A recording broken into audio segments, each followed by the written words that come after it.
warahmatullahi wabarakatuh. Saya Dara Ramadhani dari kelas KP 4C dengan NIM 221330080. Berdirinya saya di sini, saya akan menjelaskan review materi yang telah dijelaskan oleh kelompok 4 pada pekan lalu dengan judul memahami dan menerapkan creative writing untuk meningkatkan daya tarik berita dan artikel. Nah, untuk yang pertama ada pengertian dari creative writing itu sendiri ya. Kan kalau kreatif kan artinya itu kreatif atau imajinatif, sedangkan writing kan menulis. Jadi creative writing ini penulisan dengan pendekatan imajinatif dengan sifatnya eksperimental dan inovatif. Nah, lanjut ke materi kedua, terdapat tahap-tahap creative writing. Nah, yang pertama itu ada tahap persiapan atau prapenulisan, yang kedua ada tahap inkubasi, yang ketiga ada tahap eliminasi, yang keempat ada tahap verifikasi atau tahap evaluasi, dan terakhir itu ada tahap publikasi. Nah, lanjut untuk materi ketiga terdapat hubungan antara creative writing dengan penulisan berita atau artikel gitu. Yang pertama itu ada teknik naratif. Dengan teknik naratif ini penulis kreatif sering digunakan dalam artikel feature dan berita untuk membuat cerita lebih menarik.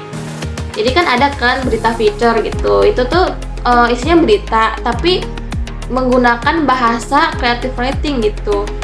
Terus yang kedua tuh ada penggunaan bahasa. Nah, penggunaan bahasa ini keterampilan bahasa dari penulisan kreatif dapat memperkaya penulisan berita dan artikel. Ketiga ada menarik minat pembaca. Penulisan kreatif berfokus pada menarik minat dan emosi pembaca itu sendiri.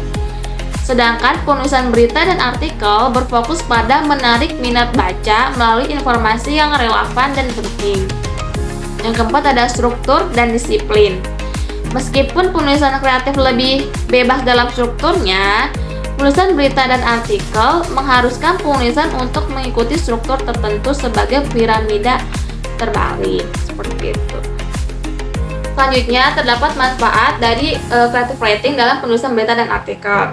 Yang pertama ada lebih menarik dan berkesan gitu kan. Dengan adanya creative writing ini sang pembaca ini kayak terkesan kayak wah gila keren banget ini tulisannya gitu. Jadi kayak lebih berkesan aja gitu.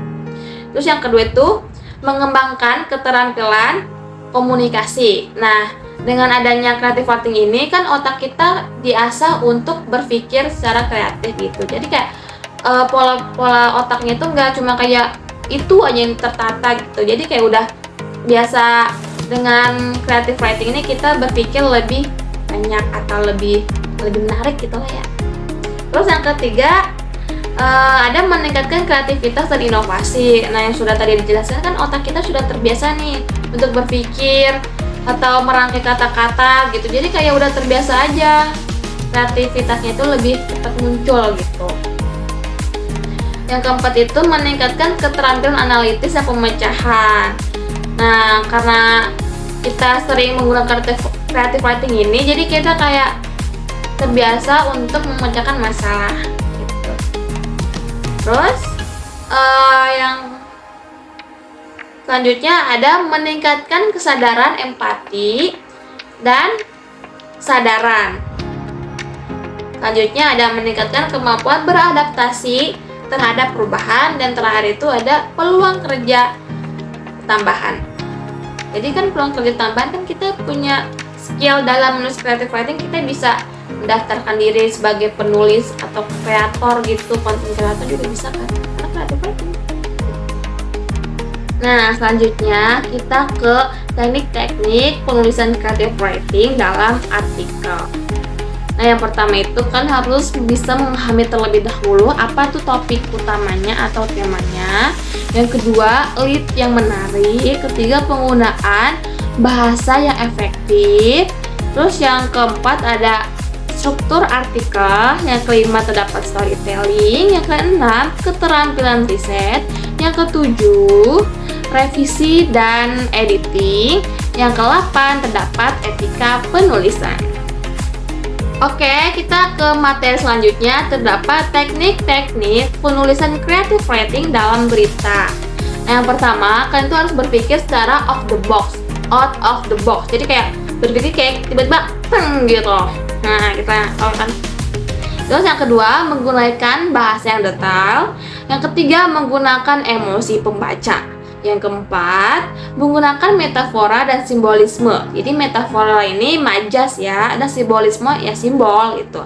Yang kelima, menggunakan gaya bahasa yang unik. Jadi kayak gaya bahasanya tuh kayak gimana ya? Pokoknya unik gitu ya, biar menarik pembacanya gitu. Terus yang keenam, ada menggunakan imajinasi. Nah, ini salah satu untuk berpikir secara kreatif. Yang ketujuh, ada menggunakan ekspresi pribadi. Yang kedelapan, ada menggunakan atentif. Yang kesembilan, terdapat menggunakan diksi yang jelas. Yang kedelapan, ada menggunakan ketekunan. Nah, untuk materi selanjutnya itu terdapat contoh creative writing dalam tulisan berita ataupun penulisan artikel. Di sini gue akan bacain dari materi kemarin kelompok 4. Contohnya ya, nih gue bacain. Ini berita dengan creative writing. Berita. Judul beritanya, kobaran api menghanguskan pasar tradisional, kehilangan lebih dari sekedar barang dagangan. Di situ kan ada penggunaan kata-kata atau penyusunan kreatif kan. Nah, terus isinya tuh gini. Rabu pagi itu, aroma khas rempah dan sayuran segar mendadak tergantikan oleh bau menyengat, asap dan bara. Pasar tradisional kota yang biasanya riuh dengan suara tawar-menawar kini berubah menjadi lautan api yang melahap setiap kios dalam jangkauannya. Matahari baru saja menyingsing ketika sirene pemadam kebakaran meraung, berlomba dengan waktu untuk menyelamatkan yang tersisa. Itu contohnya. Soalnya kalau misalkan kayak nggak pakai creative writing itu paling kayak gini, kayak kobaran api di pasar Rawu bla bla gitu loh, kayak simple, padat, tapi itu ada informasinya gitu. Kalau ini kan dia kayak penggunaan kalimat kata-kata gitu dan penyusunannya itu gimana gitu. Nah, itu tuh contoh berita. Terus kalau contoh artikelnya, judul artikel merawat bumi, merawat jiwa, keajaiban berkebun untuk kesehatan mental. Dengan isi artikel, di tengah hiruk pikuk kehidupan modern yang penuh tekanan dan tuntutan, ada sebuah tempat pelarian yang menunggu di halaman belakang rumah atau di sudut kecil balkon Anda. Tempat itu adalah taman kecil, di mana setiap bibit yang ditanam bukan hanya tumbuh menjadi tanaman, tetapi juga menyembuhkan jiwa yang lelah. Itu contoh dari artikel. Nah, mungkin untuk materi yang bisa saya bahas atau yang bisa saya review cukup sampai sekian. Mohon maaf bila ada tutur kata yang salah ataupun ketidakjelasan. Aida Ramadhani pamit undur diri. Bye-bye.